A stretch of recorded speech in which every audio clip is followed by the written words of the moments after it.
Today's speaker, I would like to let you know about a couple of events scheduled. Next Wednesday, May 23rd, we will host the Ambassador of Afghanistan, Hayat. That event will take place here in this room from 6:30 to 8 in the evening.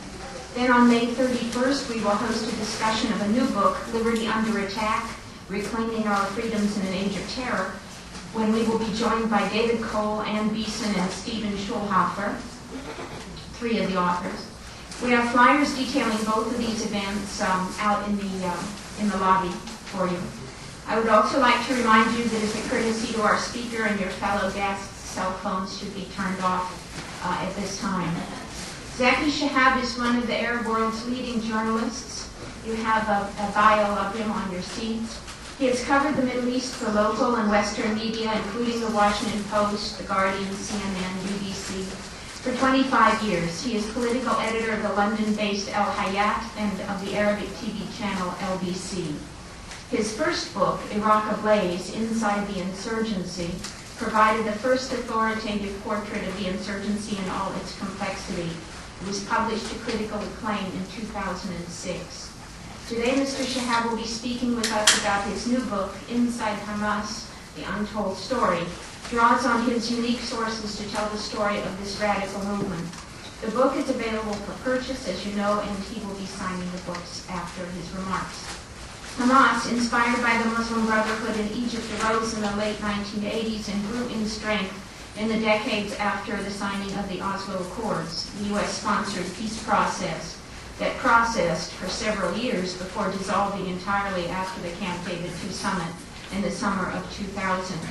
The second intifada that followed led to the even greater prominence of Hamas as an alternative to the corruption-ridden and failed governance of the Fatah Party and Yasser Arafat. In the parliamentary elections of 2006, Hamas scored high, but the victory led to the United States, Israel, and the EU cutting off aid, and Israel withholding even the tax funds it owed the Palestinians.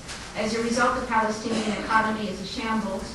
The Palestinians have been condemned to hunger, unemployment, and lack of services in appalling numbers. This, in turn, has fueled the extremists inside Hamas, and they put an end to the coalition government cobbled together by King Abdullah of Saudi Arabia in Mecca in February, as the Palestinians become more and more desperate for an end to their collective suffering. We look forward to a better understanding of Hamas and the dynamics of the situation from our speaker. Please join me in welcoming Zaki Chehab.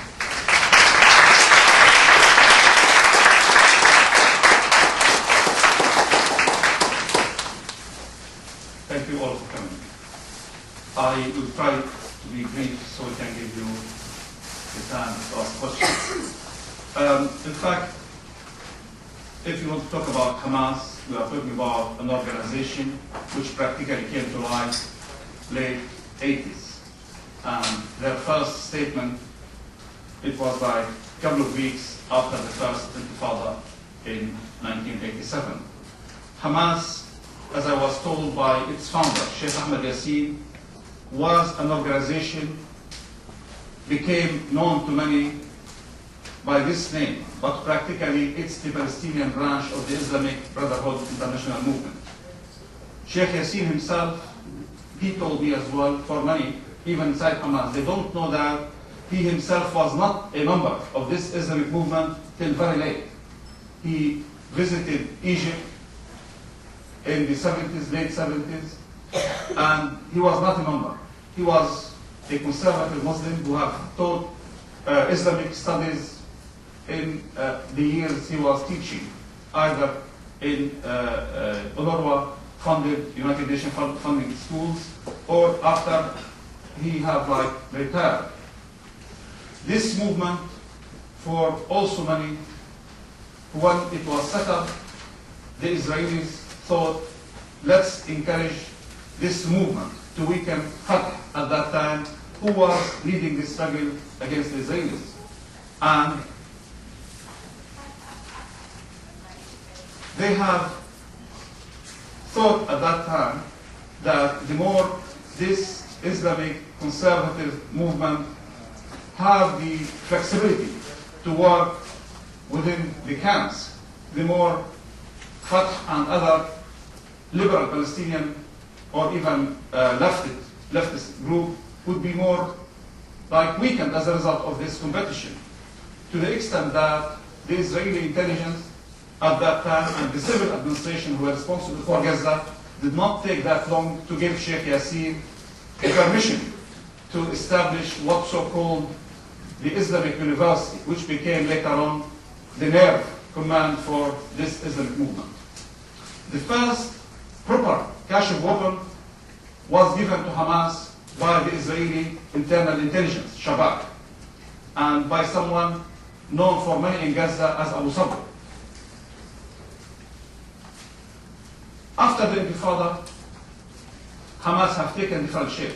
But going back to this Kashif weapon, the first massive arrest for Hamas leaders, including Sheikh Yassin, was as a result of this Kashif weapon, because the Israelis, when they pass the weapons, they know exactly who bought them. So it was easy to sentence Yassin and his fellow in the organization as a result of this Kashif weapon. So he served his first jail, and he was released after exchange of prisoners. The movement became popular as a result of the kind of social services which Palestinians were desperate for. And things have developed for Hamas.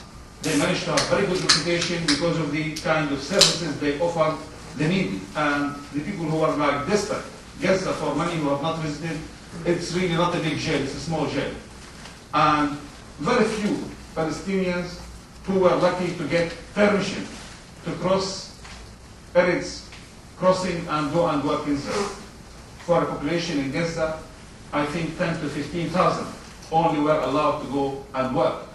And these were lucky ones in the eyes of the others who were deprived and have to rely on help and support either given by UN or NGOs to make them survive. I witnessed the suffering of these lucky ones.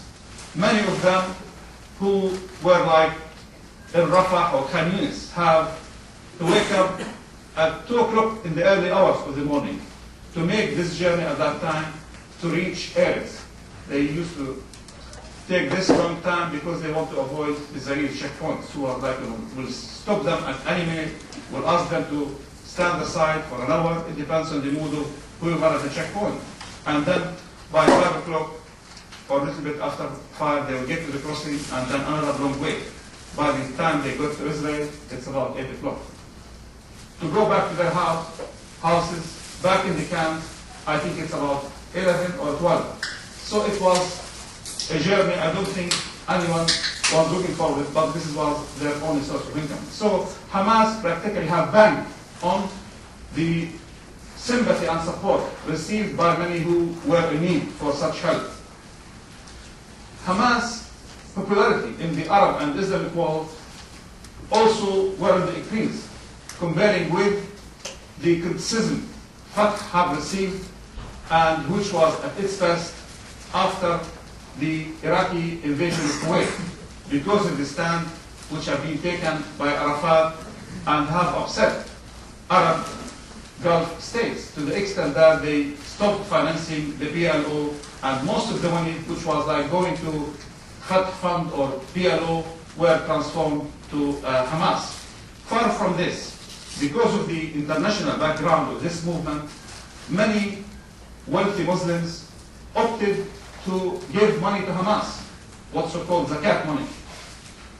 Anyway, this kind of background have helped Hamas to get to a stage where they became a rival to the main organization. Its military struggle took a different trend after the incident where killing took place in Hebron, when a settler have killed large number of Muslims who were praying. And as a result of that, they started their first round of suicide bomb attacks.